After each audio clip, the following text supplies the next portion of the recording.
Okay, dear friends, I'm very happy to welcome especially our speakers, but all of you to this Globe session about after the UN 2023 Water Conference. That just actually happened, and we have the very first news from that, and specialist in the water area here. Most of you do know the Globe EU very well, but let us remind you and to spread for you to humble request to pass the word to. We are a small system thinkers MEP group that partner with civil society, science, partnering organizations, and businesses that are forward-looking to try to solve the sustainability crisis. Not more or not less than that. So I'm very happy to invite you to be part of our activities as well. I'm trying to keep my intervention short, but can't avoid using my favorite sentence to begin, and this is: do not talk only about climate change. Yes, we need to talk about that, and at least as much as we do nowadays, because it's alarming, as we know.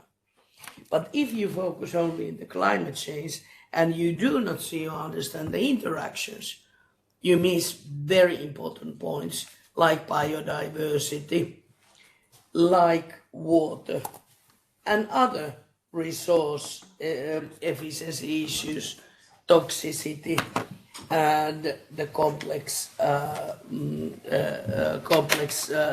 chains of interaction of these different topics. So this is the reason why we are talking today and in other sessions very much the bigger picture. And in this bigger picture, today we have very rightly picked up the water. I remember it was already in 80s when the water was talked about. Talked about the quality of the water, lack of the water, but the water deficiency, and sort of foreseeing that the water crisis is coming up sooner or later for the planet if we do not do something drastic about the consumption of the water and spreading of the groundwaters. And yet we are still almost in the same point in talking about the substance. And in water, of course, we have the seas, we have the sweet waters, we have groundwaters, and we have the waters that we humans consume. And there's a lot of knowledge around the table, what are the challenges and what we would need to do. But actually the resource efficiencies, high goal with tenth of the resources, the same benefits and welfare, could more or less to be achieved in water also, and by these means to ensure and guarantee adequate access to water for those ones who still do not have it in great parts of the globe. So with these words, wholeheartedly welcome.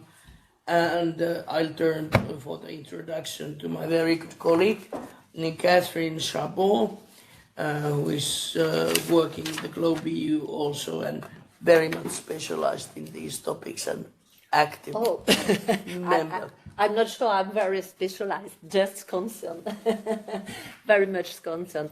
Good morning to everyone, and good morning to those who follow us online. I don't know how many you are. We are here in Brussels, and I am delighted to welcome all the speakers from the World Resource Institutes, UNEP, the European Commission, the Ecolab, and the Ocean Cleanup. The fact that we are all here today is a testament to the importance of international cooperation when it comes to cleaning up and maintaining high quality levels of natural water sources.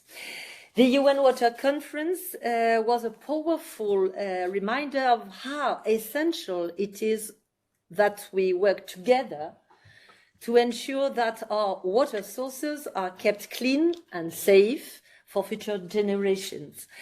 We all agree that water is a deal maker of sustainable development goals. Now, you know, I'm part of the SDG Alliance in the Parliament. I'm trying to push and to highlight the SDGs here. Now, we must ensure that an ambitious water action agenda is implemented at the global level, as we have the collective responsibility to ensure progress on water-related goals. As a reminder, ocean water represents how much, do you know? 97.3% of the water on Earth.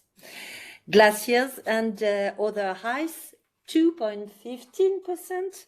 Groundwater, 0.63%. And lakes and rivers, just 0.01%.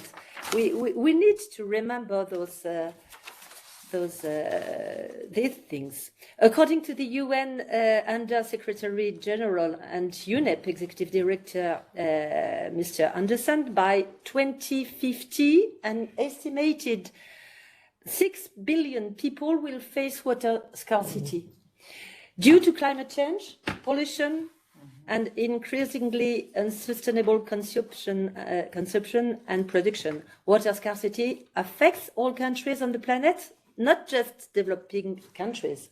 Yeah. We know here today. Yet until the mission Starfish 2030, you know, the Starfish mission, restore our ocean and waters. The first time we speak about an integrated and approach of water. And the EU policies dealt with water issues in a linear, segmented, but not integrated way, despite the existence of the notion of integrated coastal zone management. The mission Starfish represents a real milestone, as it is the first time that a truly integrated approach to the great water cycle has been adopted, inspired by the shape of the starfish, you know. The mission has 5 overarching objectives for 2030, filling the knowledge and emotional gap, regenerating marine and freshwater ecosystems, zero pollution, decarbonizing our ocean and waters, and revamping governance. If we want to recover the good ecological status of coastal waters, as the Marine Strategy Framework Directive requires us to do, this implies taking action upstream of the catchment areas and therefore setting objectives for the recovery of aquatic, terrestrial and marine environments in the Water Framework Directive, the Common Agricultural Policy, but also taking action to eradicate the illegal waste that is found in rainwater and therefore in the sea. The stakes are high, and the situation quite worrying. This becomes visual and concrete through some situations observed on the coast of my own country, France, which is supposed to be at the forefront of wastewater management. And I will give 2 examples. In Morbihan, in the south of Brittany, now, a sewage network in coastal municipalities is experiencing increasingly frequent overflows due to a combination of several factors, lack of maintenance or upgrading by the company that is supposed to manage it on behalf of the community of municipalities, increased population density on the coast, particularly during holiday periods, rising sea levels due to global warming, high tides, rainfalls, etc. Resulting consequences are regular pollution with noroviruses, making oysters raised in the rivers unsuitable for consumption, thus leading to negative impacts at various levels on health, oyster farmers, economy, tourism, etc. And the work finally undertaken will take up to 10 years and about 50 million euros. This situation is not an isolated one, And I won't give the second example because it will be too long, but to conclude, I would say that as a sailor, I have learned to be sober in my water consumption and to collect rainwater on my boat because I had no choice. And we have no choice today, I think. As a matter of urgency, I call on all the actors concerned in all the member states to accelerate the reduction of pollution by macro waste, as well as diffuse pollution, sorry. But I also call on all citizens to be aware that we all have an impact on water. There is an urgent need to improve and maintain high quality standards of natural water resources because clean and safe water is essential for public health, environmental protection, and economic stability. Water, like the ocean, is a global common. We all have a responsibility to use it sustainably and protect it. Merci beaucoup.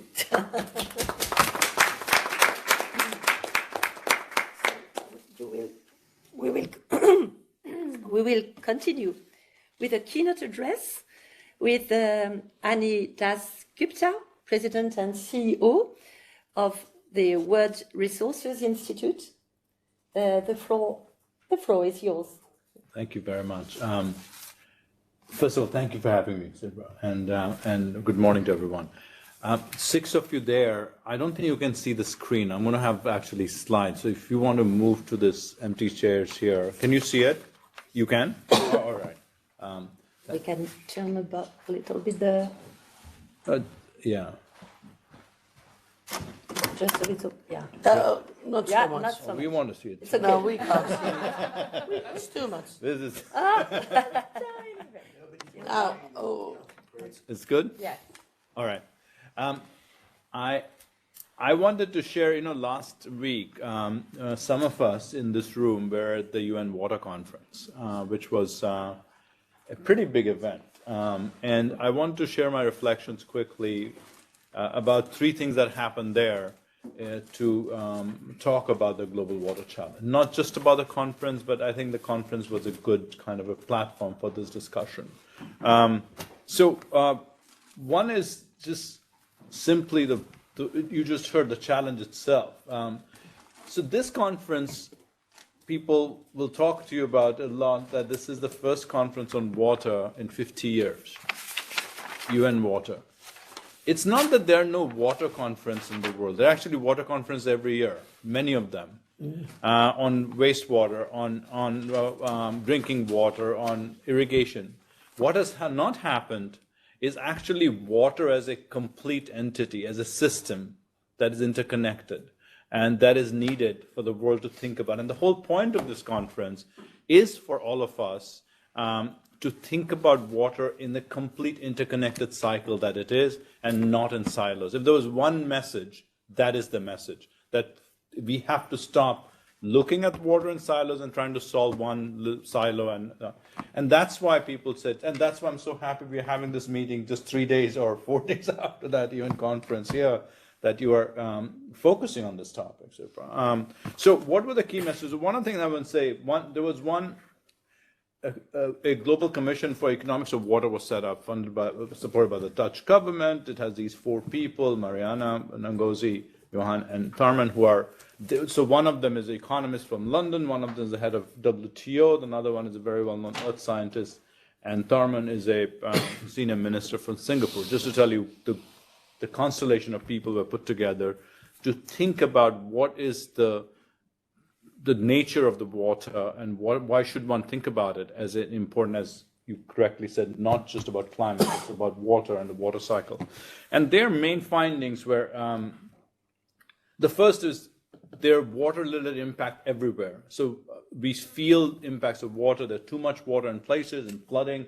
IPCC, which just released a report a week before last, pointed out 20 million people every year. 20 million people get impacted, thrown out outside their home because of flooding. And that's just one part of the impact that we see, that there is too little water. 4 billion people, that's half the world's population. actually suffer from water shortages every year. At least a month of severe water shortage in this. It's something that impacts people in the world all over.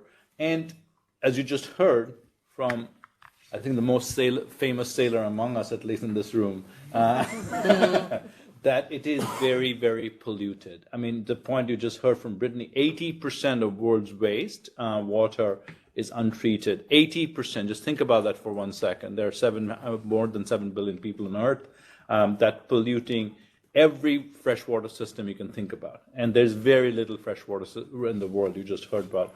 There are 2 million deaths, which is a pretty high number compared to numbers we're used to recently, that is water related every year. And climate change actually makes this water scarcity cycle that much worse every cycle. It's interconnected. Water scarcity makes climate change worse, and it's an interconnected cycle. This event, I just want to point out, it's not just a weather event. This event that happened in Pakistan last year, on Pakistan flooding, was a national and social economic catastrophe. 30 million people got dislodged from their home. It's going to cost more than 30 billion to recover from Pakistan flood. But look at the number. It changed Pakistan's economy from 5% growth to 2% growth. So one event changed the economic outlook for the whole country. So that is the scale at which we're seeing this event everywhere. And this scary chart is 25%, 1.8 billion people of the world is actually live in those areas that you see experience extreme water stress and will experience water stress. This is from our data. We have a data called Aqueduct that looks at all water basins, and this is publicly available. If you type Aqueduct on your phone, you can get to the site that can show you different kinds of water level related data.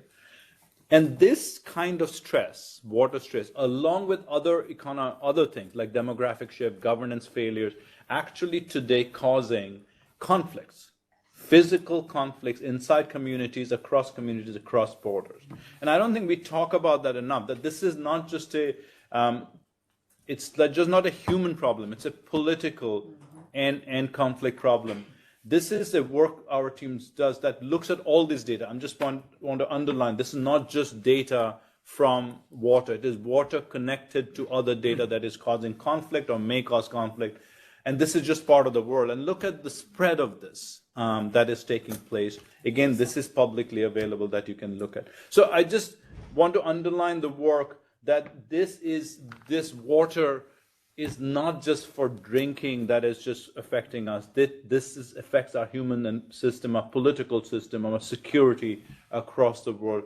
And I want to repeat that 1.8 billion people that are water stressed in the world today are not the richest people in the world. These are the poorest communities in the world that gets impacted. Anything that is scarce in the world impacts poorer communities much worse than any other community. You and I don't get impacted if there's a water shortage. We still get water because we can afford to purchase the scarcer source.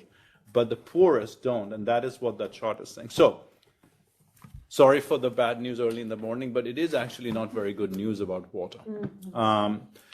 So the question is then they said, okay, what are the underlying causes of this? And I'm super summarizing a 67-page report. They said 3 things are not working. One, this is Antonio Guterres who said this in this meeting, but one is governance of water is not working, which means water is used by different parts. It's used for agriculture, which is the biggest user of water, industry, and cities. We consume water for drinking. That these systems are actually, as I said, managed in silos and not interconnected. The governance that is needed to manage water is a system that connects agricultural use to urban use to industrial use and how it's wasted and it's treated, that this governance is not working. Hence, we have a problem that we just saw, that we are not. And the governance, I want to repeat, is not just a question of who uses it, but also territorial boundaries. Most water systems don't respect administrative boundaries. They're across boundaries. So for us to solve this, not only we need a system of regions and our cities and others talking to each other, but we need a system of countries and provinces talking to each other in a systematic way. So governance is a big topic, but I just, again, I do want my colleagues here to be speaking, so I'm going to be very quick. And the second thing, the economics of water is not working. What does that mean? That this is a finite valued commodity in the world. It is not unlimited, fresh water. That we cannot be treating it as something we can extract and use without any. So we are not looking at water as the economic value of it, which means we are overusing it sometime. We are not pricing it properly, or poor people are not able to get it because they're actually paying much more for it than they need to. So the system is not working. And in addition of it, they pointed out this report, there are $700 billion of subsidies that goes into water systems today that is wrongly placed. And please remember that number, because I will come back to that number in relation to how much we need to invest to fix water system in the world. And yes, and they pointed out just 1% of global GDP, last year's GDP was $80 trillion, so 1% of it would be $800 billion from now till 2030, can solve this whole water problem for everyone.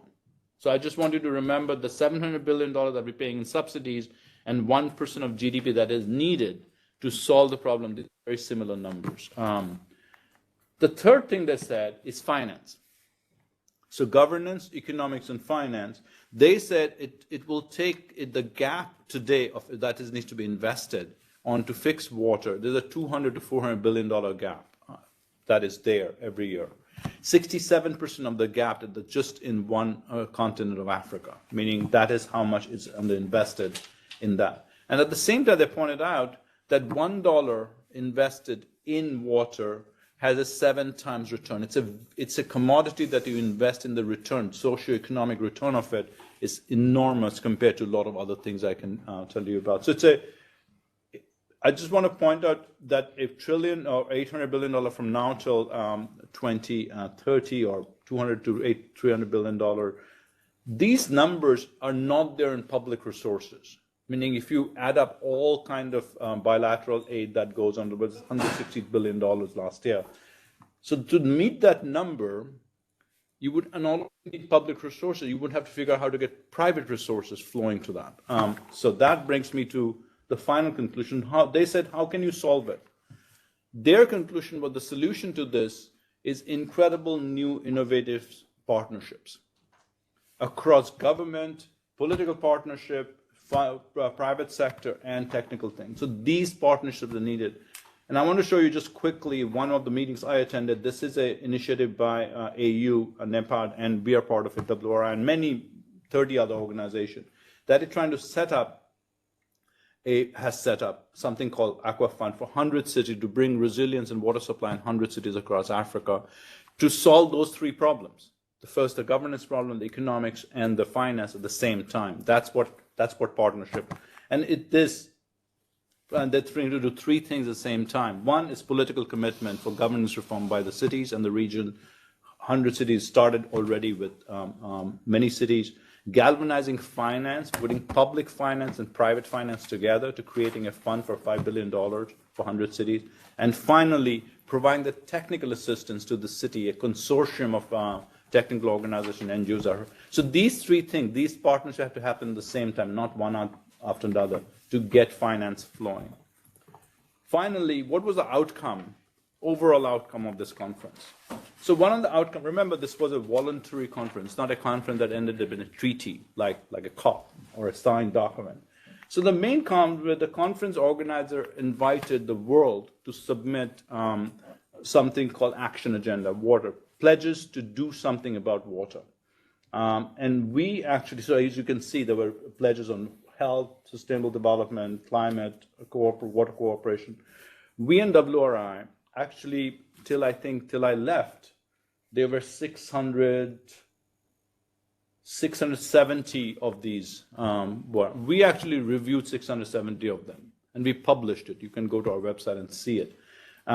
The reason I'm mentioning it, we looked at how does it add up, these voluntary contribution people are making. We thought 30% of them could really be a game changer, which is not bad.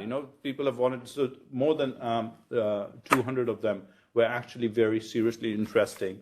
And we thought that there's two examples from them. One was this Niger Delta example, which is 9 governments on the Niger River and a German government looking at river systems across countries to look at agriculture use, look at water use, look at restoration. We thought this is an example of the commitment people are making that are really across nations, systemic way, looking at a water system. Another one was from CDP, which is the next slide.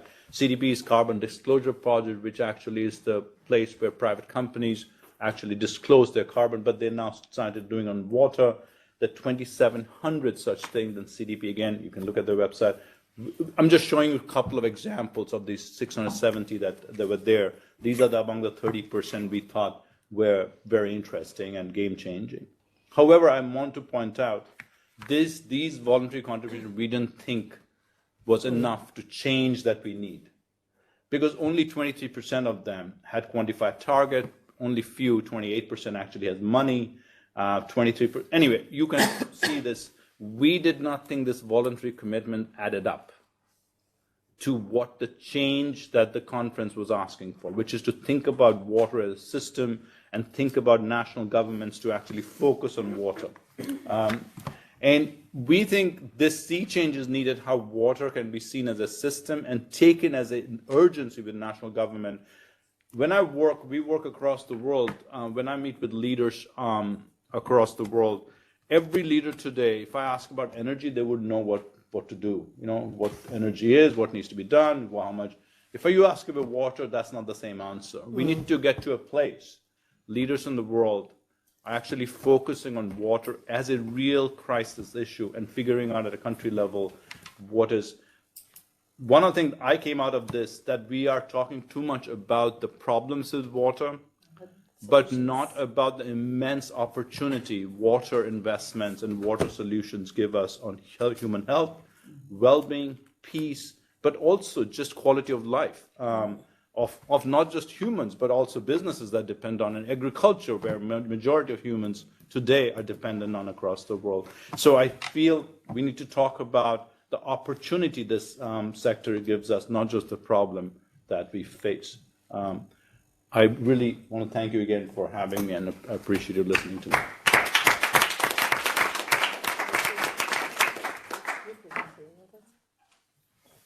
Okay. Thank you very much. It was very interesting, and I don't know if you will have time, because you will have to leave at 11:30, I think. But I'm sure we will have a lot of questions. Now I will give the floor to. We have two Veronica this morning. I'm sitting next to each other. The first one is Veronica Hunt Safrankova. Sorry if I don't pronounce it very well. And you are the head of the Brussels office of the United Nations Environment Programme. Veronica, the floor is yours. Thank you. Thank you very much. Thank you for having me also, and great to be in this panel and talking with you, and also online. I also have a presentation, so I'll just wait for it for a few seconds. Yeah, that's it. Thank you. And I will continue actually with the grim numbers a bit, but I also wanted to appreciate, Sirpa, your opening statement, and please do keep saying that. Please don't talk only about climate change, and talk about other issues. And this was what we heard from Catherine and Annie. This is water is one of the issues. One of the issues that is very closely connected to climate change, biodiversity loss and pollution. And without tackling it in a holistic way, we will not succeed. So I think that it was very clear from Annie's presentation also. I would also recall that we have, so it's a week or a few days after the UN Water Conference, but it is also a few weeks after the historic agreement on the High Seas Treaty, which is a big milestone, and we're very, very excited about that. I will also talk about another milestone, about the Plastic Pollution Treaty, that hopefully will address this as well. But I will try to not make a mess of this. Yeah, we heard about water. Why is it important? And one of the numbers you already heard, but water is not some accessory item. It is existential. It is survival. We heard the number 6 billion people facing water scarcity by 2050. We also know that billions of people live without drinking water and sanitation. That is absolutely outstandingly horrifying number. Another number that I wanted to share with you is that 9 out of 10 disasters that are triggered by natural hazards are water related, and well, in the last decade. This is the number 9 out of 10 in the last decade. So very clear link with resilience, and again I would like to emphasize what was said here already: the very close link to security and conflicts. That water is a cause for conflicts. Another number on this slide is 83% is the rate at which freshwater biodiversity and species populations have been lost since 1970. So that's also a very horrifying number. Also going back to the resilience, we heard I would say about roughly the same amount of people globally are affected by droughts as well as floods. It's a very similar proportion. So it is seriously wrong. We have extremes. We heard and we saw the picture from Pakistan. We know that Somalia is suffering from severe droughts for several years now. So the water scarcity there is causing very, very severe survival issues. When we look into Europe, that's also the picture is also not so nice.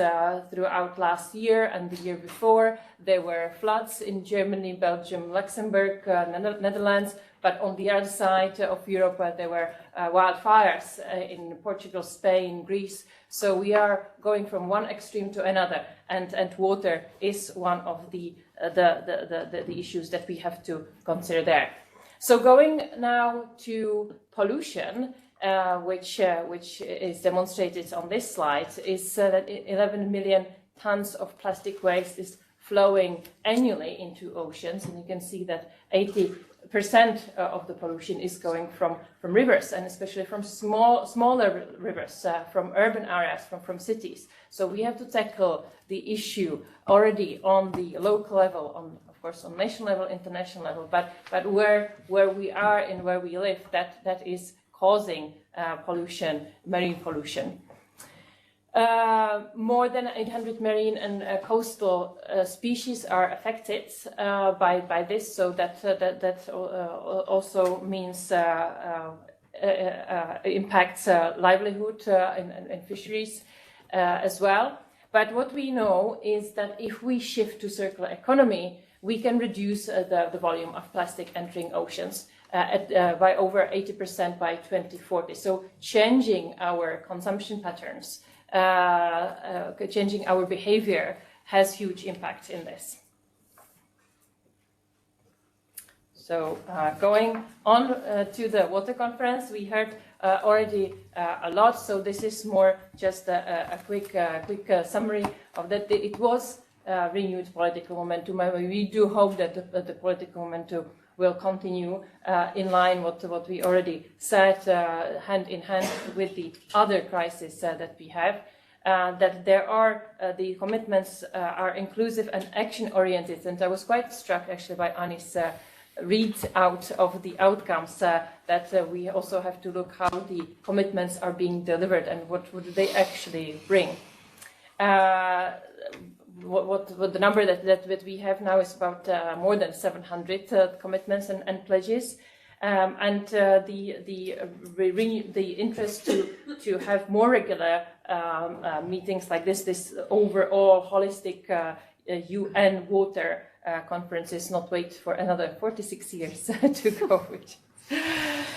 But the biggest takeaway is that water is political. It should be at the center of the political agenda. And many thanks for Globe EU to bringing this on the level of the European Parliament now. So what did UNEP did at the UN Water Conference? Just a very quick run through that.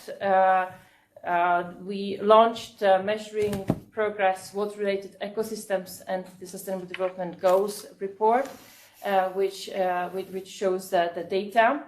UNEP was co-leading the preparations for the theme water in the context water for climate resilience and environment, source to sea biodiversity, climate resilience and disaster risk reduction, together with colleagues from UNDRR and WMO. Also looking at early warning systems, of course, but nature-based solutions and other areas. But the links with resilience was very strong there. UNEP is co-leading on the chapter for environment for the 2023 World Water Development Report, and we were organizing or co-organizing quite a number of different side events. One of them that is bringing the circular economy topic was I would say one of those that I wanted to highlight as circular economy as the key component of water smart society. Another side event we were organizing was building resilience and prosperity. So that was the link to disasters and resilience. But there were many others, and what we heard, there were lots of things were happening. But what it was from my reading of it, I was not there, but following it very intensively and hearing from Annie, a direct participant there, we really have to keep the momentum going, and we really have to think out of the box and bring the value. I really liked your reference to bringing value to water. This is really one of the most important things that we have to think continuously.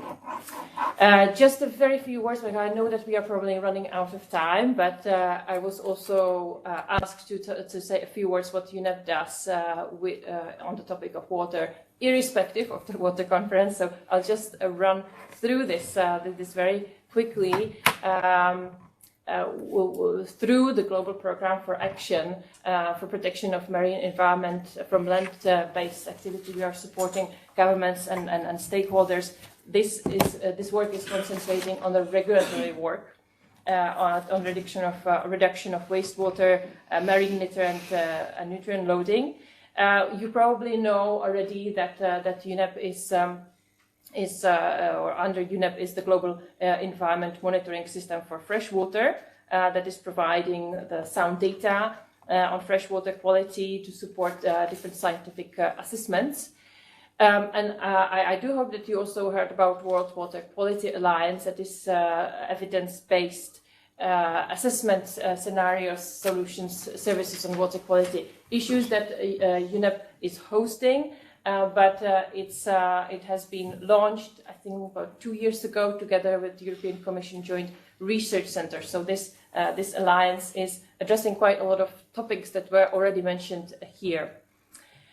I will not go into more details on because we, as you know, UNEP is a normative agency. We are work with data is our daily work.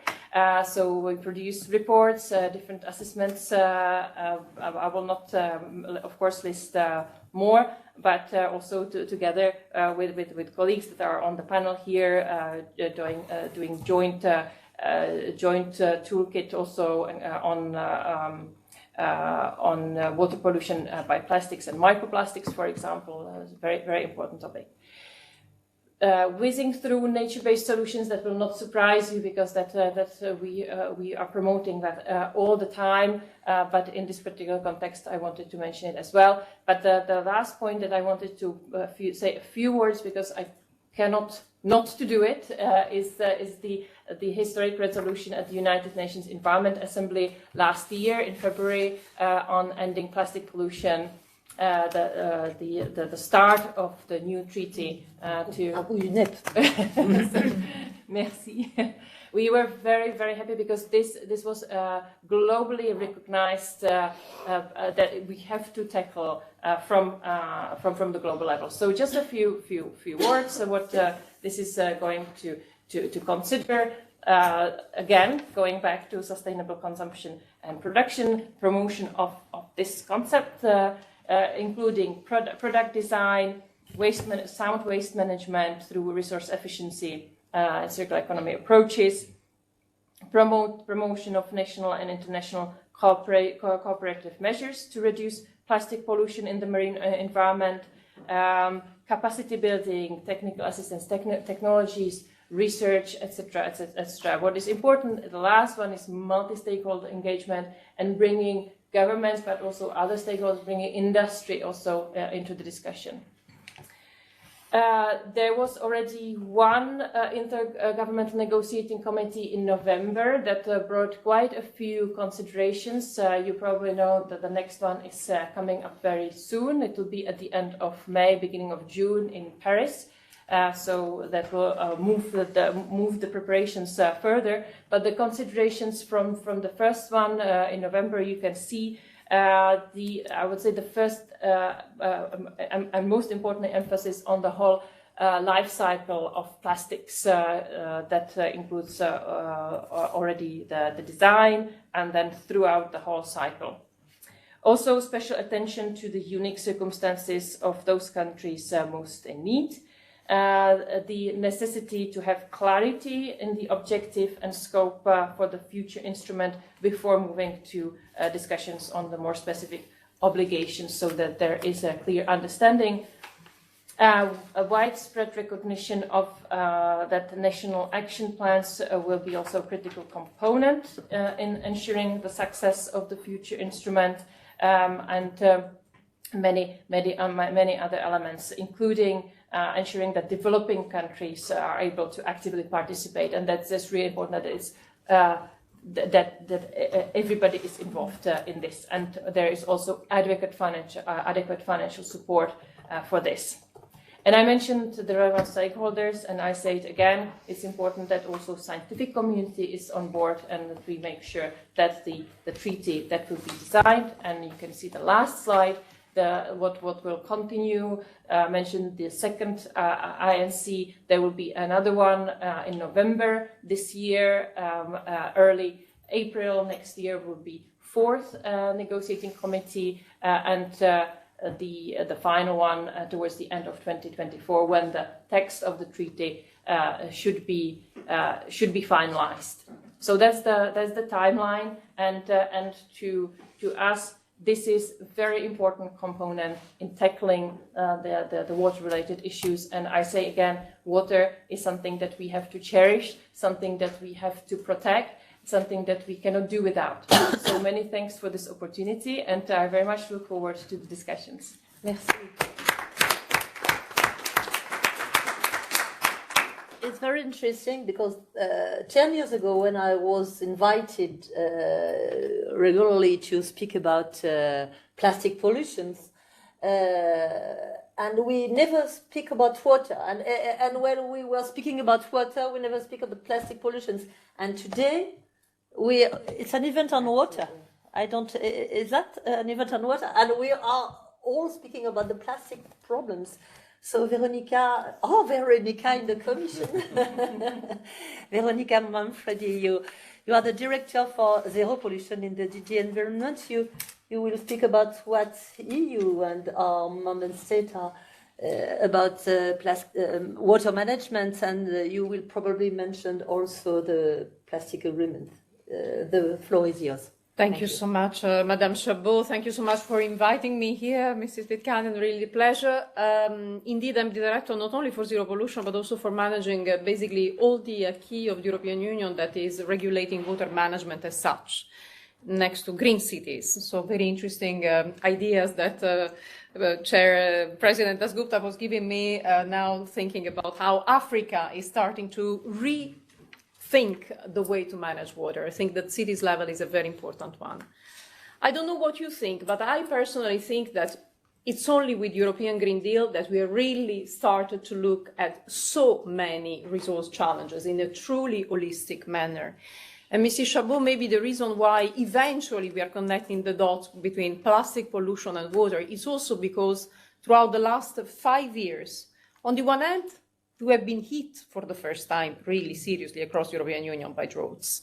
When I started in my job, I must say that I was pretty puzzled by the amount of member states in the northern and eastern part of the continent that were really not particularly intrigued by water scarcity issues and left this as a problem that maybe was to be dealt with by certain southern countries. So really a very strong north and south divide inside our beautiful European Union.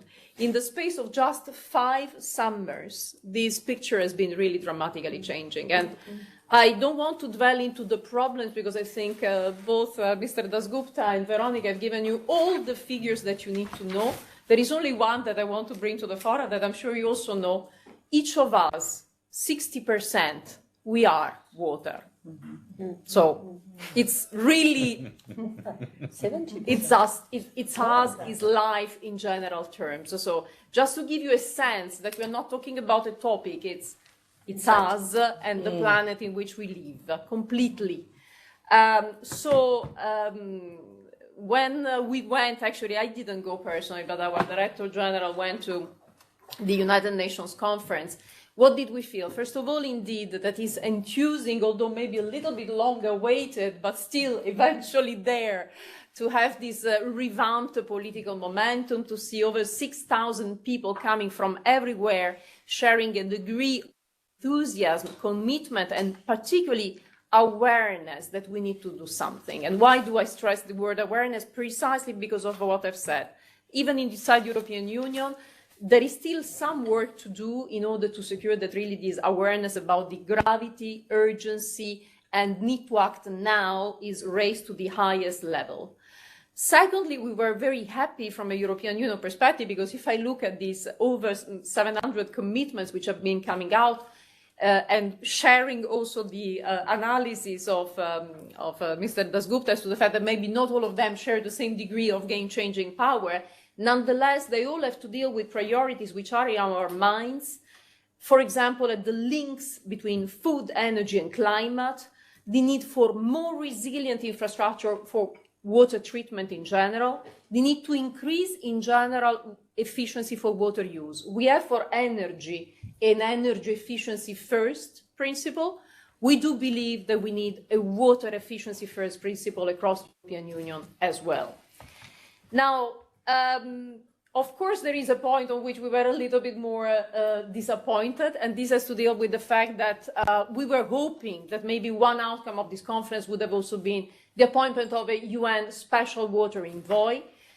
Secretary General Guterres refrained from taking this decision at this point, but we all left the room with a collective feeling that we have sparked something that will percolate reflection across the entire United Nations family. And possibly this is even more important at this stage than appointing one that would have to do this gigantic work to deal with water overall.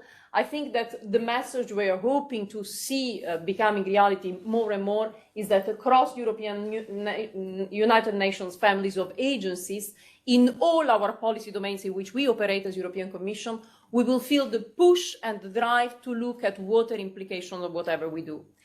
After having listened to so many problems, I just wanted to bring some elements of solutions that we have actually in this privileged part of the globe in which we live. But I would also introduce them by saying, I think traditionally, and for the reasons you've heard, in this part of the globe, we've been focusing more on water quality issues, taking very much the water quantity for granted. As I said, I have the honor to lead the directorate that is leading on the zero pollution ambition for the European Union. And I'm also extremely honored that we managed last year to produce the very first European integrated monitoring and outlook report that gives you the picture of where we stand in terms of water, including sea pollution, and of course pollution of the air and of our soils, where, as you know, we have less data because we are drafting now the future soil health law for our beautiful continent. What we know, and these are older data, 2015 data, these are the last ones that we are available, member states are drafting now the new ones. 23% of the EU 10,000 groundwater bodies and 60% of the EU 100,000 surface water bodies, or river, lakes, still fail even to achieve to be clean, meaning they are not yet in good chemical status. And this is mainly due to historical pollutants, but of course there are also still some anthropogenic activities that continue to be provoking problems. So what we learn is remediating is always more costly than preventing.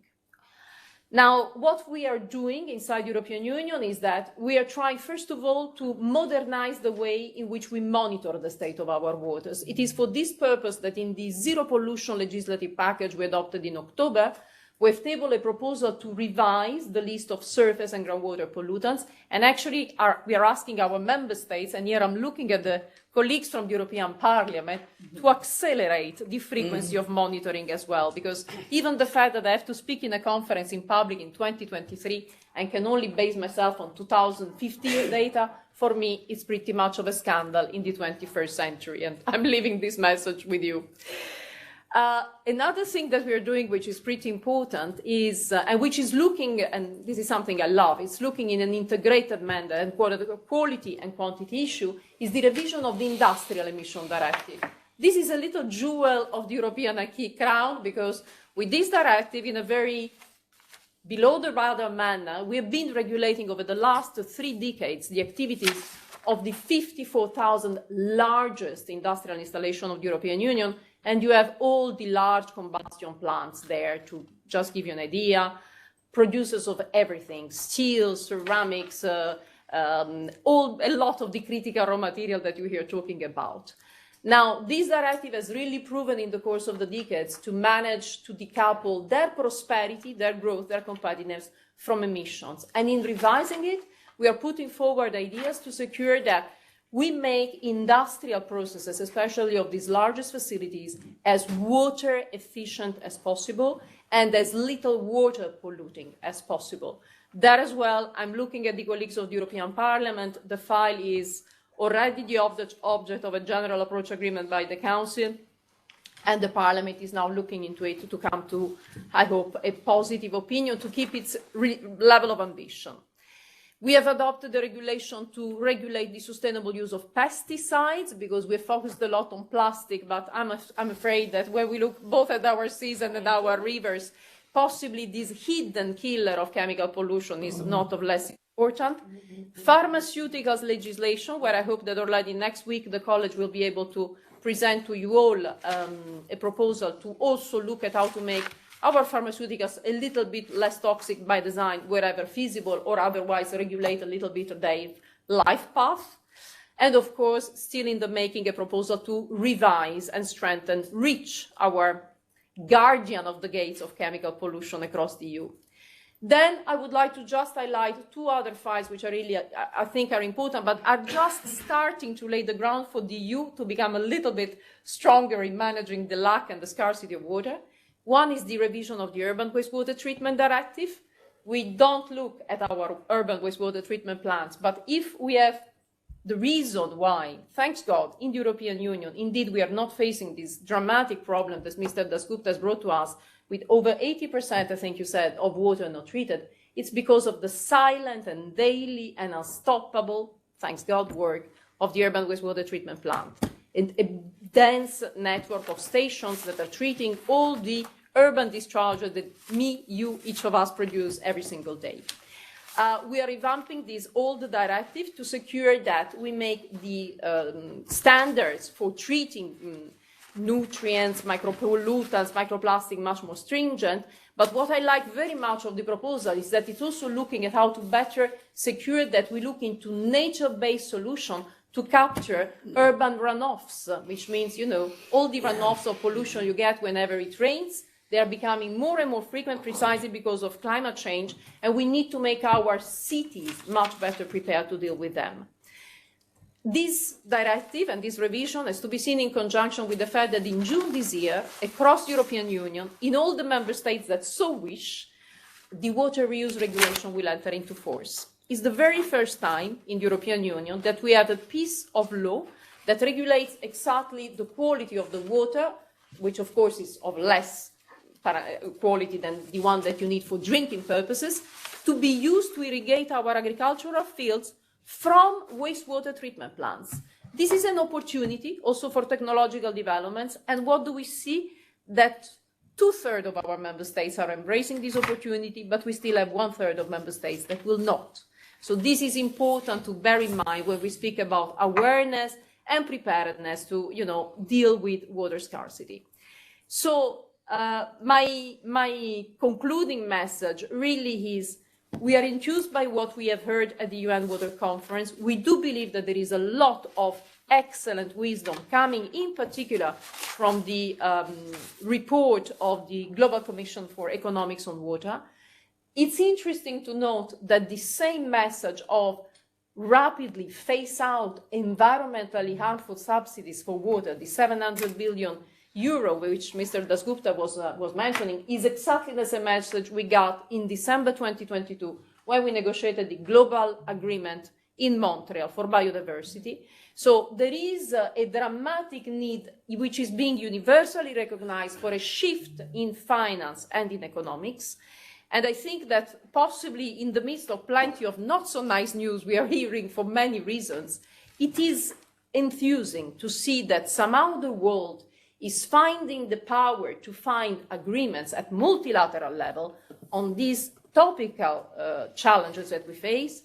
Biodiversity in December, the agreement on oceans beyond the boundaries jurisdiction, just 1 month ago, and now this important conference on water. It's like a sequence of events which was not exactly planned this way. It happened this way, and I think it gives me the hope that when we are faced with the biggest challenge, we unite again.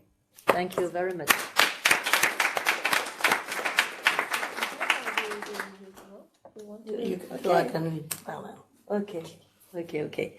Okay, thank you very much, Veronica.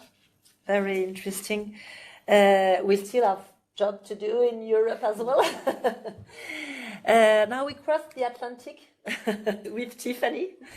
Tiffany Atwell, you are the Senior Vice President of Government Relations for Econab. Absolutely. A partner, a member of the Global EU B group. So, sorry, you wanted to take the floor? No, I'm just sorry for interrupting you. As you said, I understood that Mr. Dasgupta would need to leave 11:30, but you need to leave a bit earlier. So it wouldn't leave you time for the panel. So I was thinking, should we pose some questions to him before I will give you the floor leave, if that is okay to you? I'm sure Tiffany's going to hate me for that. I'm sorry about that. I couldn't hate you because we quote your resources all the time. So happy to oblige. I'm sorry to be disruptive. Do we have just have questions to. from the? Yeah. Nothing from maybe in the room, but nothing from online. Do we have questions in the room? Yeah. Can you present yourself? Yeah, good morning. My name is Sue Bird. I worked for the European Commission for 30 years. I've had a full career with the Commission. I'm now an independent consultant. I wanted to ask Mr. Dasgupta, I have a personal philanthropic project in Malawi, and over the last 10 days, Cyclone Freddy has passed over southern Malawi, and in the area in which my project is, roads have been swept away, schools are closed, health systems suboptimum, buildings washed away, toilets no longer usable, and this is very concretely for the staff who are working in my project. So I wondered, this is my first question, I wondered how you would, in the short term, tackle something like that, but also, more importantly, perhaps in the longer term. And in relation to companies and the implication of the private sector, it's my second question in relation to what we're talking about this morning. I wondered, Veronica Manfredi mentioned various initiatives that the Commission is working on, legislative initiatives to make sure the private sector adheres to certain standards. And I wondered, what is the judgment to the extent to which private companies should be corporately responsible, CSR, in this area, or to what extent should we, European level, national level, international level, to the extent possible, have legislation in place? So those 2 questions, if I may. And the first one particularly to Mr. Dasgupta. Shall I respond? Maybe Veronica, you can take the second question on companies. I do think companies are all voluntary right now. It'll be great to be regulated in the future, but maybe Veronica can take that. On your question, is what you just mentioned is occurrence everywhere, right? I mean, Vanuatu just had a storm that destroyed half of the, and it is increasing. I showed data about these incidents are increasing everywhere, not just. And I just want to make the point about Malawi you just made is that one thing all of us have to understand, the climate impacts happen everywhere. It's the vulnerable who get impacted most. And that is very important because it's not the climate impact only happen in poorer places. It happens everywhere. It's just we are able to withstand its impact better because we have resources or insurance or anything like that to protect us. But that is, and that's why we see the data that the incident that you just shared. My view is that 2 things that we are working on and needs to happen across the world is actually how do we have systems in place in countries like Malawi that is able to provide immediate assistance for these disasters. That is happening more regularly than ever. And the interesting thing that you raised is in a water discussion. Because it's one thing we say at WRI is that if climate change is a shark, water is its teeth. Because most people experience climate-related disaster through water, either lack of it or too much of it or water-related. So water is a very much part of the story of climate-related disasters. And I don't know if the Malawi one is climate-related or is a regular one. It's happening more often. To answer your question, our view is that 2 things need to happen. One is for countries, this is why there's so much discussion right now, adaptation funds in the world or loss and damage funds in the world, for have a global system and a country level system to provide systems of protection in response to disaster. But the thing that we work on much more is what can countries do ahead of disasters. The investment in preparedness is shown everywhere in the world is much cheaper and much more effective than post-disaster. It's not that you can prevent disaster, you can make things, the impact of disaster is much lower. Even countries like Malawi and other countries, we actually don't work that much in Malawi, we work in many other countries in Africa. There is an enormous amount of social safety net resources that is there today that is not climate-related data is not used for it. For example, that people who do that and climate people are separate people. This is everywhere. This is nothing to do with Malawi. So one of the things we are working on is how do you get the social safety net that exists, whatever good or bad it is, that exists in most countries, actually uses this predictable data to prepare. I don't think I can give you a comprehensive answer about Malawi. All the things I'm sharing with you are the things that we are experiencing in other places with very similar disaster. The last thing I want to say, one thing we have focused on is to actually understand vulnerability of communities and families much better and using that data for governments to plan. I repeat, even the same disaster in the same place doesn't impact families in the same way because families are differently prepared. Thanks for raising that question though. Veronica, you have the more difficult one. Thank you so much. Well, and I can reply essentially from a EU perspective, of course, to say, well, in an ideal world, there are things that you shouldn't regulate and should happen out of voluntary commitments. The reality is that we see that in the face of the emergencies that we face, there was a need actually to further regulate the corporate social responsibility requirements for companies. So we are actually just in the process of adopting new standards that will oblige companies operating across the European Union to further disclose also a number of parameters that relate with their capacity to be environmental performant. We do it ultimately because we see a need for accelerating work in that area. We do it because, like them, I must say, businesses are generally cooperative in this area. They do understand that it's a matter of their own resilience as well, to become more water efficient, exactly for the reason of preparedness that Ante was just describing. So there is that work strand. Another work strand that I really want to bring to your attention is I have the one that is looking at how to secure that we enthuse a larger number of private investors to put their money to tackle these planetary challenges that we face. And this is the taxonomy regulation with all these pretty complicated but very comprehensive as well delegated and implementing acts that are trying to put some order into what is truly green and reliably so. And I would look at that strand of work that is guiding, so to say, where the money is into something, and security goes into amongst other, a lot of more water investment, with the strand of work for which the European Commission has tabled a proposal for a directive last week, not later than last week. And this is a proposal which is called Green Claims. It will work in complement with the standard EU acquis that protects your purchases, whether online or offline, and is looking into securing that progressively we are able to measure the environmental performance of the goods that we purchase so that we also make the water smarter choices and reduce progressively our own water impact, which is pretty huge. Even just your own T-shirt is, I don't know whether 27 liters of water to produce it. I mean, to give you an idea, what we eat and how we dress. So all these things are trying to combine the dots to create a framework in which everyone is alerted to be more water efficient, more attentive. Still not a reply for Malawi, I'm afraid, but certainly an agenda for preparedness and resilience for our continent that I hope can spread all over as well. Thank you. May I add to that just from a company perspective, because understanding that the regulatory regime and legislation does play a role.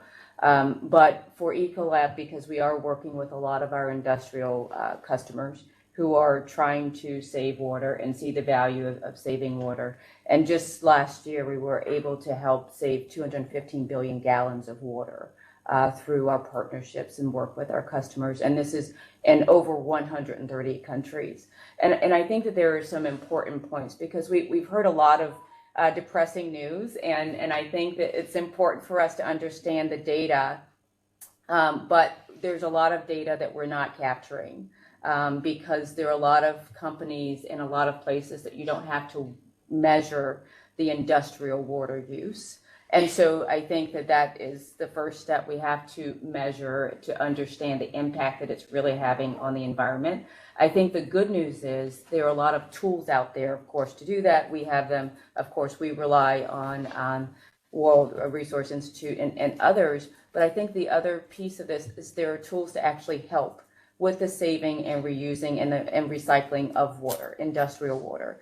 And that's around the globe. And so if we can tackle, a lot of these points, we understand the data, but we understand that there has to be a collaborative approach in how we address this. Industry definitely has a role to play. And so we have these tools that we have, many other companies have as well. And we have my friend here who will talk about the great work that they're doing related to oceans. But I think that's the challenge with water because it takes collaboration at so many levels from the local level on up, and which is why I think I was so enthusiastic from last week of being at the UN Water Conference. Although we want more action, I think at least level setting and making sure that all of us as stakeholders are coming together to address these issues is the first start.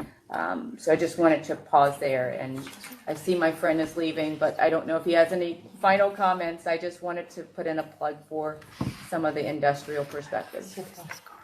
Yes, I hope you would have still 2 minutes to give your final comments. Please. And actually, I would like to leave you and actually all the panelists with 2 questions, and you are of course free to answer them as much as you wish. No, but maybe you could sort of leave it on your heads for the future. And the first is, of course, what the EU should be doing, not only in EU, but globally for the water. Mm-hmm. What kind of a roadmap of action should be the most effective? Plus giving and knowing that we are the biggest donor in developing countries nowadays, this could be actually this kind of specific water program in development area might be one. Then one mentioned here already is the due diligence of the companies, the life cycle assessment. And that leads to me to another point that is very sensitive. Should we thrive for water convention? I was trying to negotiate the forest convention that would have been the first convention about how to regulate on a global level the use of resources and to see that there's a common good. It failed, as we all know, and we all know why. Could we make a retry with the water? Because there's the limit issue that in some, especially in developed countries, might be a tricky one, and we might have this kind of a water imperialism in the future too. But I really wouldn't want to see. And so, how to block that development? Can I respond? I know we have to Yeah. go because you Then did. it would leave it to you. Over to you. You did talk about your development cooperation, which is something we are very interested in. Just two comments on your first question on the treaty. The second, I think the one thing you and the Parliament can absolutely do is treat water as a system and not as silos. This is one big shift that needs to happen in how we think about water. Absolutely. And that systemic thinking and that mind shift that needs to, only political leadership can do that, right? It's not going to come from other places in the world. And so that is clear. That is a clear leadership question that can. And similarly, you are one of the most important development assistance supporter. My view, as I shared with you, is very much all developments, and you can be absolute leader that needs to actually support development in systems way, but as a partner. Yes. So what we find is every donor has his own project, and they don't add up. And the future of the solution is not just donor. There's not enough donor money to solve this problem. This just isn't. I just said it's $160 billion in the world, totally on donor capital. So it has to be solutions that that you actually use your very precious public resource to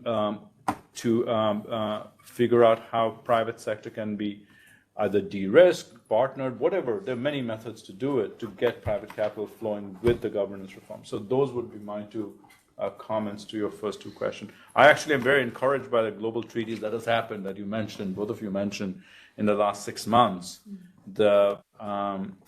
After the war in Ukraine, people thought global multilateralism will be impacted. Actually, that hasn't been the case. The high seas treaties, people were surprised. I was surprised in Montreal at how successful it was. So I'm optimistic.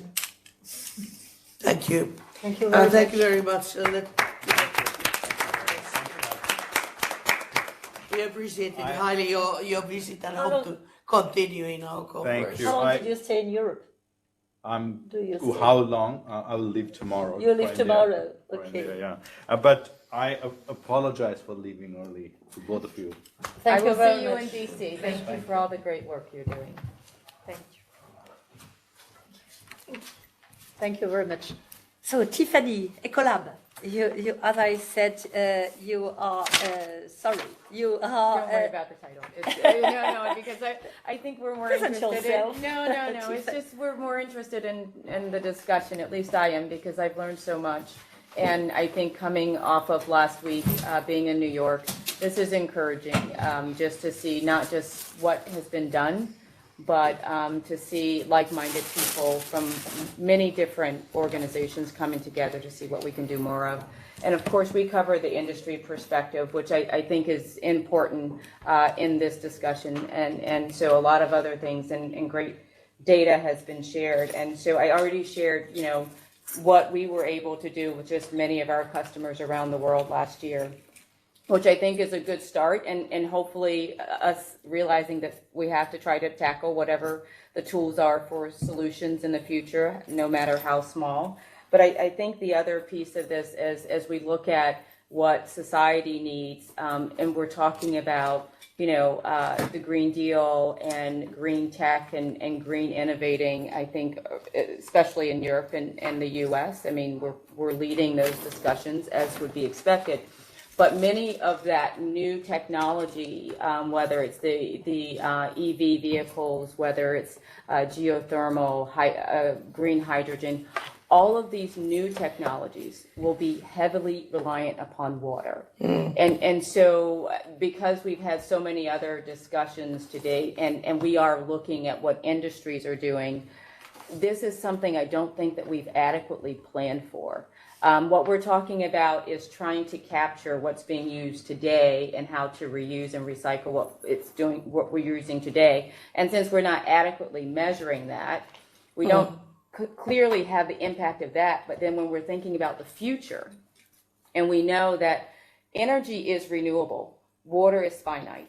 And so when we have that equation, how will we solve for it? And I think, of course, I'm looking this way because we play a role as industry, but we look for your leadership. Veronica, you've been great. I've heard you speak and just the passion and all of the amazing work that you're doing day to day to raise awareness and to tackle some of the big challenges here. Greatly appreciated, even from my side of the pond. I'm aware of your great work. But this is my question, since we're not planning for what it takes to create these new green technologies, we're not planning for it. Where does that leave us? Because we're talking about trying to address the current challenges and not thinking about, as we innovate and want to rely on these new energies, how we need to do that. And so one of the figures that our team gave me is that it takes, I think it's, I want to get it right, so bear with me, 2.2 million liters of water is needed to produce 1 ton of lithium. So EV batteries, I mean, yes. And so think about this, I mean, because we're dealing with this question right now, how can we recycle EV batteries?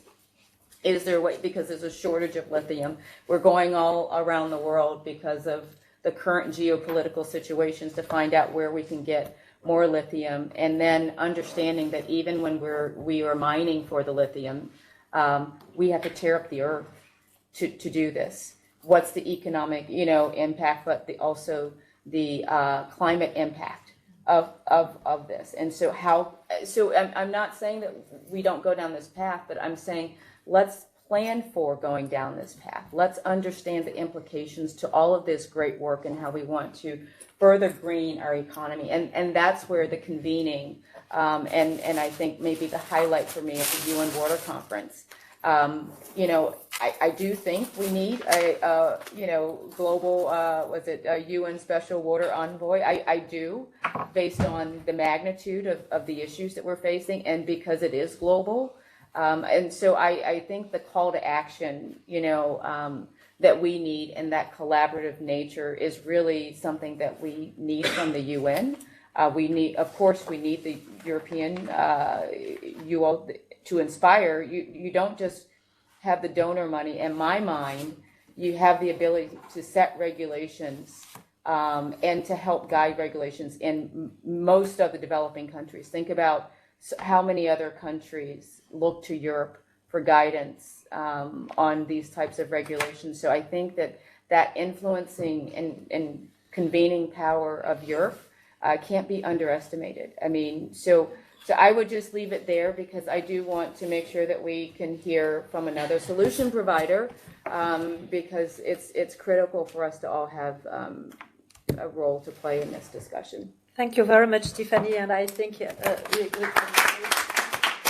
probably we will have questions for you after. And thank you. I will give the floor to João Ribeiro Bidawi. I don't know if my pronunciation is correct. You are from the Ocean Cleanup Organization, so I would like to hear. Of course, we are going to speak about plastic at sea and how to manage.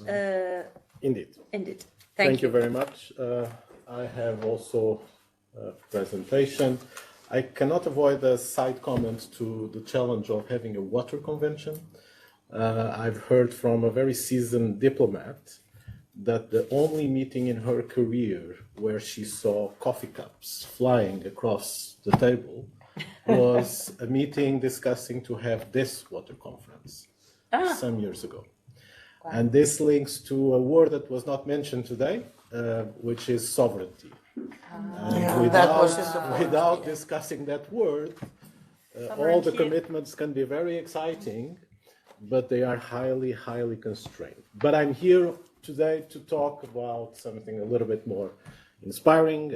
I hope I will try to overtop the electrifying optimism of the European Commission and keeping also the promise on not talking only about climate change. So I think there's also agreement in the room that plastic pollution in the ocean is indeed one of the largest threats we face today. Research is showing more and more the risks of it. And we believe that big problems need the big solutions and actual solutions.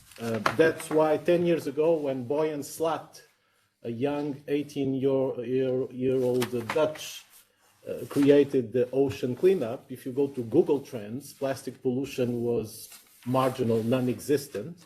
And suddenly you see a curve going up on Google Trends about plastic pollution, to the point that now we are negotiating a treaty, a UN treaty on plastic pollution. Our strategy is, of course, based on two dimensions, cleaning up legacy plastic pollution out in the ocean, but also, of course, rapidly stopping the leakage coming out from rivers. But to solve a problem, we need first to understand it, based on research and not so much on sound bites.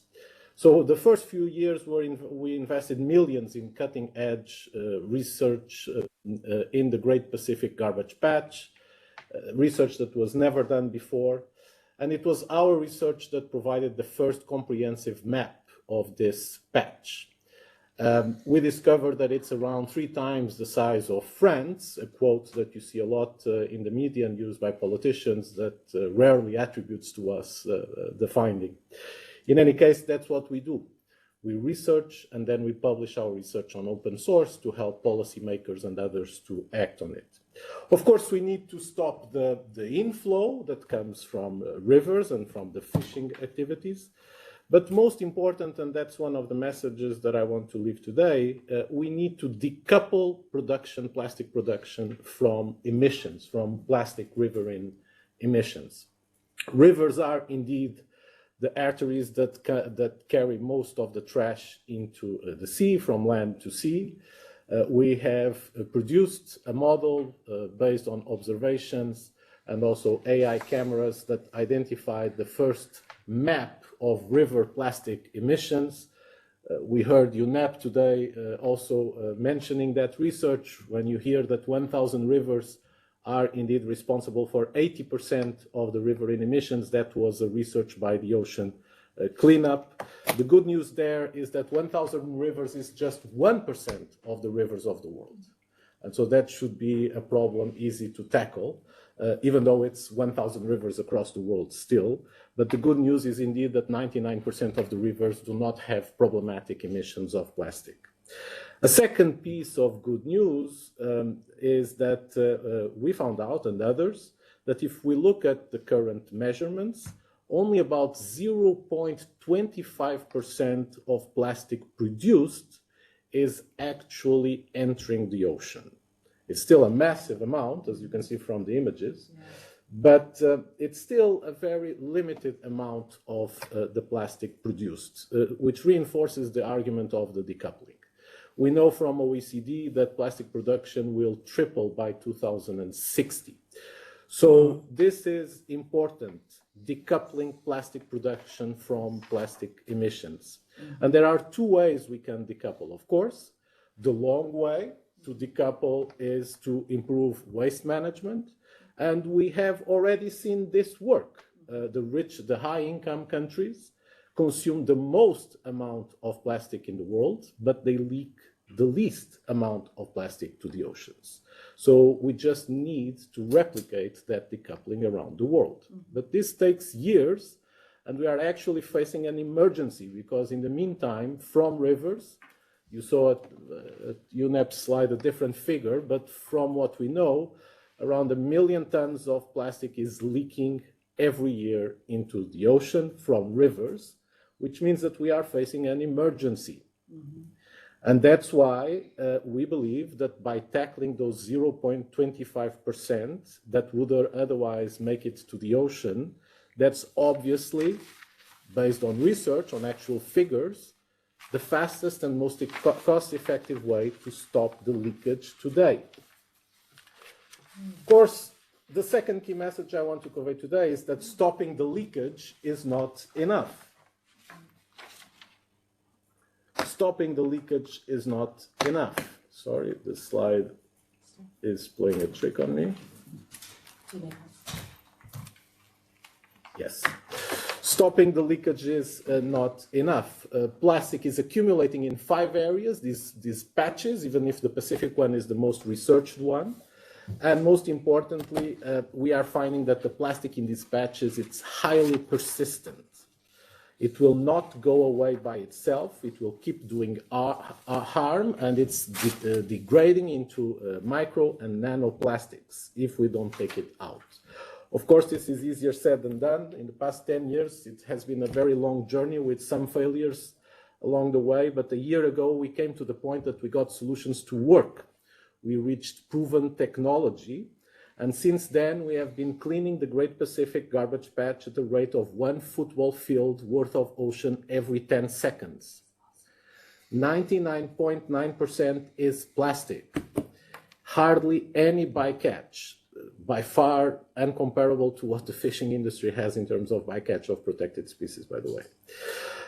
Proven to be safe, and by the way, attested by third parties under a covenant that we signed with the Kingdom of the Netherlands. We submitted ourselves to the rule of law, and we are under reporting obligations to the highest standards of environmental protection.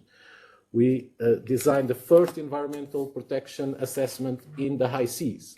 We briefed the European Commission on this experience and their negotiators of the High Seas Treaty. So even though we are just testing, we are still just testing, we have cleaned already 0.2% of the Great Pacific garbage patch. But based on the catch figures and the plans for this year, we know for sure that this can be done. And if we deploy 10 systems of what we are deploying this year, the patch can be gone in about a decade. I want to stress that this is not some kind of computer simulation or a commitment that you submit to a UN website. This is actually based on actual catches that we've pulled to date. And as we speak, the system is now in the Pacific cleaning more plastic. Awesome. Of course,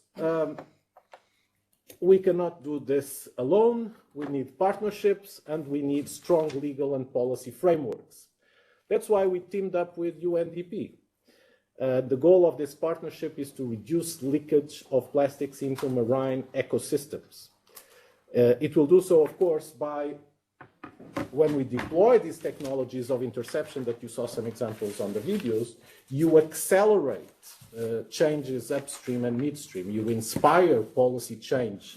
You inspire societal behavioral change. That has been the evidence that we have gathered from places like Guatemala or the Dominican Republic, where after our deployments, we have seen concrete political action in those countries to address plastic pollution. We are, of course, just a very small international non-profit, mostly funded by American philanthropy, based in the European Union, using technology developed within the European Union.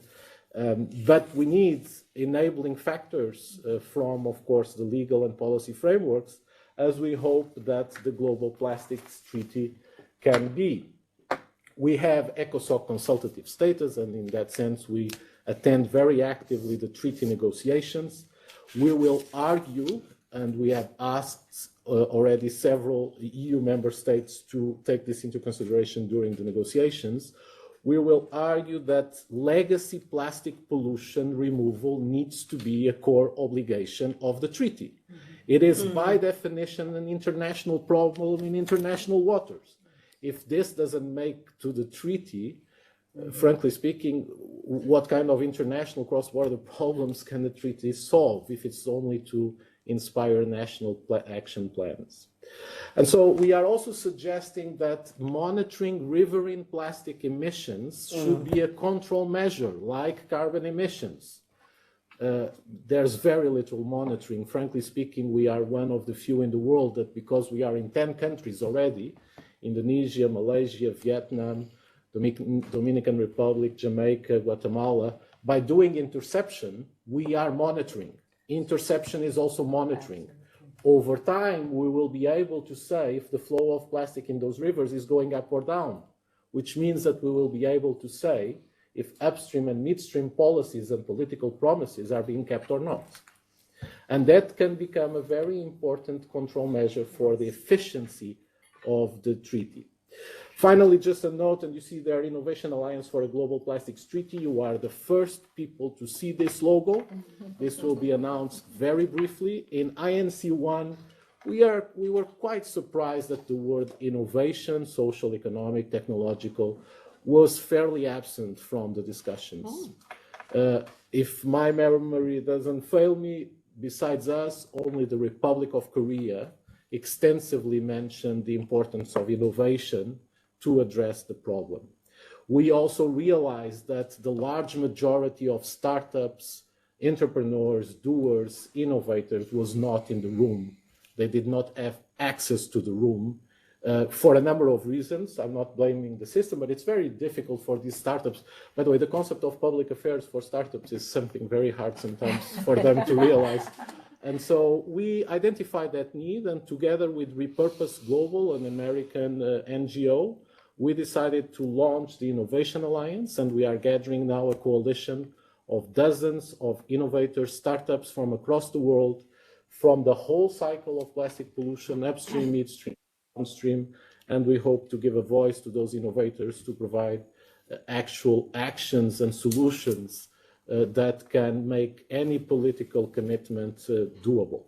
So I want to finish paraphrasing the UN Secretary General. He was I think it was a fortunate moment last week when he mentioned in relation to the climate crisis something that I think applies to plastic pollution. We need to do everything, everywhere, all at once.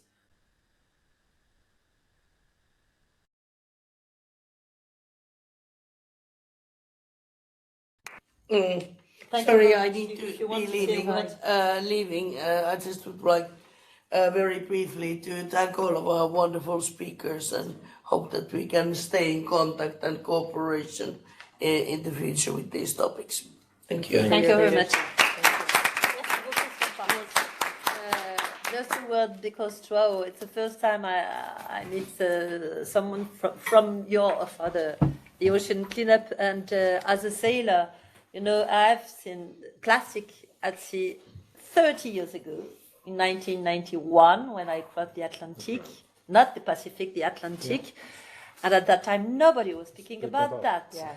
And I was very exciting to hear from you, because of course I know a lot of innovators, and I will ask them to join probably the alliance, the Innovation Alliance. We have a lot of that kind of NGOs in France and expeditions. I don't know if you have heard about the Plastic Odyssey and Septième Continent, etc. Méditerranée en danger, etc. And so many thanks, and probably we will have questions to you in the room or online. Roland, do you have questions? In the room. Even in the room? Okay. I'm sorry, I couldn't see if there was No. but I can't. The floor is yours. Thank you very much for organizing this, and thank you to all the speakers. It was amazing to hear this. I would like to put another topic in the topic of water and pollution on the floor. Can you introduce yourself, please? Sorry? Can you introduce yourself? Oh, sorry. I'm Sarah Johansson from the European Environmental Bureau. We are a civil society organization here in Brussels, representing 180 environmental civil society organizations across Europe. Sorry, I got too excited about it. We understand. But I wanted to bring in the aspect of of cost and money to this discussion, because we know today the cost of pollution is falling mainly on the taxpayers, and that is also the case in Europe. And I feel there was one topic we didn't touch on in this discussion, and it's the topic of PFAS that is already basically everywhere. And thank you to the Commission for putting this forward as a priority substance for surface and groundwater. But this will be a cost that is mounting, because we will need to remove it from our drinking water. It is already in place in Sweden, my home country, systems to remove it from groundwater, because the levels in the drinking water are not safe. And this again will fall on the public budget, because it's drinking water, it's a public service. So maybe now Daskuta unfortunately left, but I think this is extremely important also to bring in the topic of banning these substances with urgency. And here, maybe again looking at the Commission, the need to ban these substances, because there is only so much that can be done by the member states, apart from providing safe drinking water. So maybe more a plea, but if you have some comments also on this aspect of the cost of pollution and the urgency to act at source, and not only on in the remediation. It's linked also to the plastic pollution, that now we have to spend effort on monitoring and removing plastic. Who wants to? Veronica, you wanted to answer? Yeah. So many thanks for this question. You know that inside European Union, we are convinced that the only way out is indeed to look at things from the source. And when it comes to PFAS, there is a very clear commitment that we have undertaken, on which, however, we still have to deliver, but we will in the course of this mandate for sure, I hope already before the end of this year, to remove from our markets PFAS for all what we call non-essential uses. And I'm sure you know that one of the discussion is what is essential. Today, the PFAS, for example, and it's an interesting thing to know, they are very much in the fire foam which are used by firefighters, including when they have to extinguish forest fires. So paradoxically, we end up contaminating then the soils and the roots of the trees that are the ones that are securing that the water cycle really works. So there are really things to do in that area, but voila, what is essential, what is not essential. Also, you are not without knowing that, for example, in the revision of the Urban Wastewater Treatment Directive, we are introducing for the first time, we're suggesting to the co-legislator to introduce for the first time the principle of extended producer responsibility in the liquid world. I consider this pretty groundbreaking, and I really hope that both the Council and the Parliament will support us, because the idea is precisely not to put the burden on the taxpayers, the you and me's in society, but on those who pollute. Our data so far show us that the reason for acting at European level mainly comes from pollution identified from pharmaceutical sources and cosmetic sources. But all the member states have data which are river basin specific, and there, where you mentioned Sweden, we know about other regions, where you have evidence that there are PFAS which are linked to industrial production, nothing would prevent them from extending the extended producer responsibility schemes to the other polluters of their area of competence, so to say. So let those pay that pollute, because this is also an agenda for innovation, exactly as the colleague was saying. We are shifting the industrial production towards less toxic by design.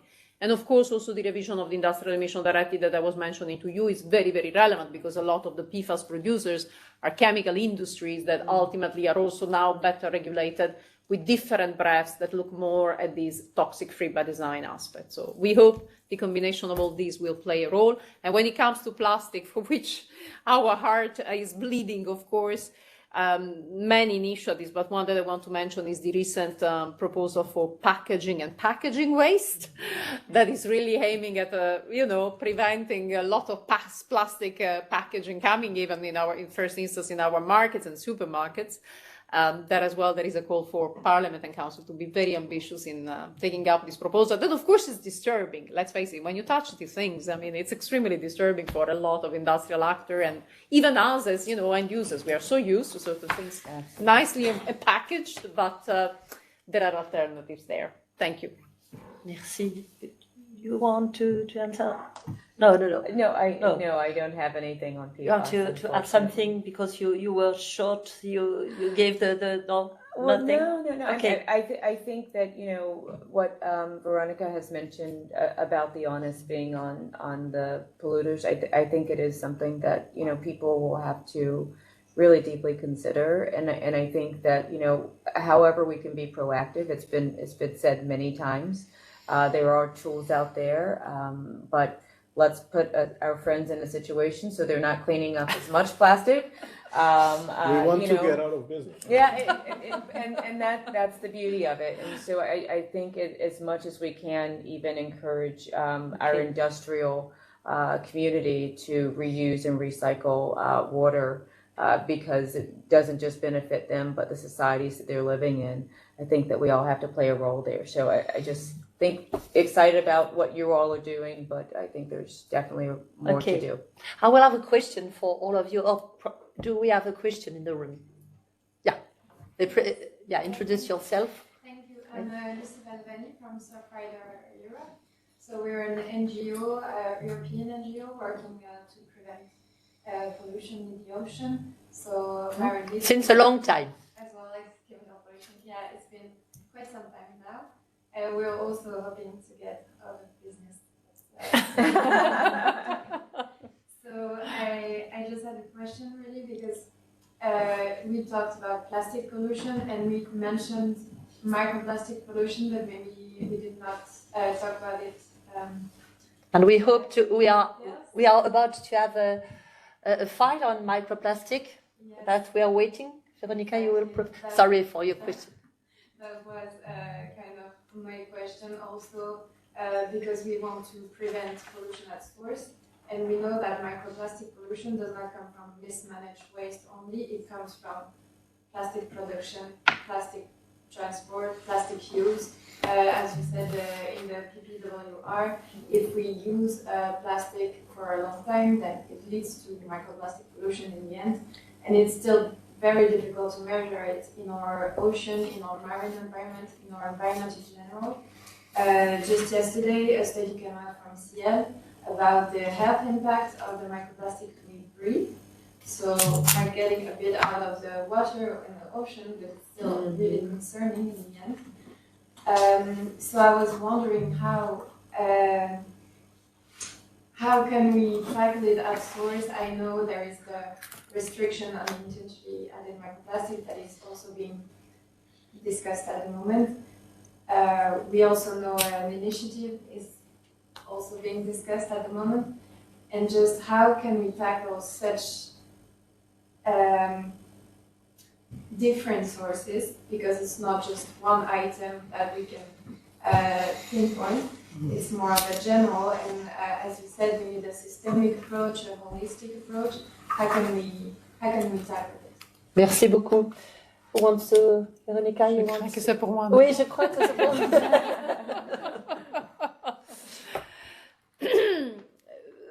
I will respond, but I just wanted to bring again to the table to say how interesting it is that even our civil society representatives are really concerned, and I salute them for this, on quality issues.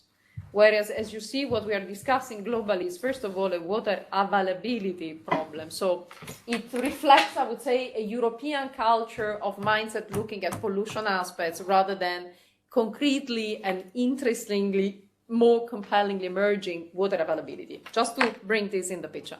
But on microplastics, yes, like you, we believe the important thing is really to look at all the possible sources. Well, various measures. The first, we are going to define for the first time a very clear methodology to assess the presence of microplastic in rivers and all surface waters. This is part of the legislative proposal on the revision of surface and groundwater pollutants. Why? Because by monitoring better, we will also understand exactly where certain things come from. Two, looking on the contrary at the sources, of course, we already know some of the clear sources, which are, for example, packaging. We discussed the single-use plastics. You know that all the single-use plastic directive was born out of making a compilation of what were the 10 most recurrent plastic and microplastic items found on beaches, therefore stranded by the seas. And that led us, together with European Parliament, in a groundbreaking record 6 months negotiation, Council and Parliament, to abolish from the market a number of items. And may I say, as a consumer, what I noticed that even well before the directive entered into force, certain items were being kindly taken off from our markets. And you really ask yourself the question, how can it be that for decades we have been having our little plastic straw, and it seems that in 3 months the whole industry can give you a paper one, but no one was doing that before the single-use plastic directive came out. So it puzzles me as an individual. Textiles, that's the other big strand, I must say. Clothing, every time you and me wash, especially if you don't buy really good fiber. So that's the other thing. Buy cotton, buy things that are really well done, less but more of good quality. On that one, we are going to revise actually the Waste Framework Directive pretty soon, with a specific focus on textile and of course also food dimension, which is very keen, very important to us. So as you see, a combination of policy strands, including the specific restriction that you mentioned on intentionally adding microplastic in cosmetics and other products, with a view to give a signal, but I think a lot has to deal with also, changing the mindset across, so that the industries, even without us intervening granular in every little piece, understands that we simply do not want plastic anymore. In any shop I go, as soon as they hand me something plastic, I say, no thanks, and I can see their faces, but now they recognize me, say, you don't want plastic bag, isn't it? So that's it. You make your case and try to choose smartly. It's one of the most powerful drivers we have. I know it sounds little, but it's the drop that can change the ocean, so to say. Thank you. Thank you very much. I think we have to conclude. I will have a short question, but for all of you. We are speaking about the government commitments, the private sector commitments, the NGOs, etc. But what about the citizens? And I think because you were speaking the urgency, because even if we move, we can see if we have a look behind us, we really move, but not enough quickly. Yes. And that's why 5 years ago I've launched an appeal for the ocean to be just for the ocean, but it concerns also all the water cycle, to be recognized as a common good of humanity, or global common. The translation in English is hard for us because en français c'est bien commun de l'humanité. But I think you were, Veronica, speaking, or I don't remember who was speaking about you were speaking about that water, ocean, those very big issues are a question of concern, the multilateralism, because we are able with biodiversity, the COP15, with this treaty on plastic, with the ocean, the water conference, with the ocean treaty for the ices, etc. We are able to gather all the community, all the states around the table, and it's a question of.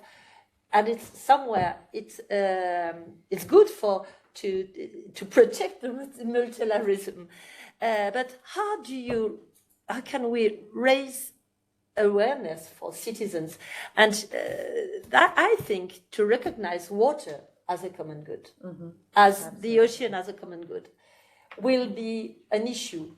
That what does that mean? That means there is just one ocean. There is just.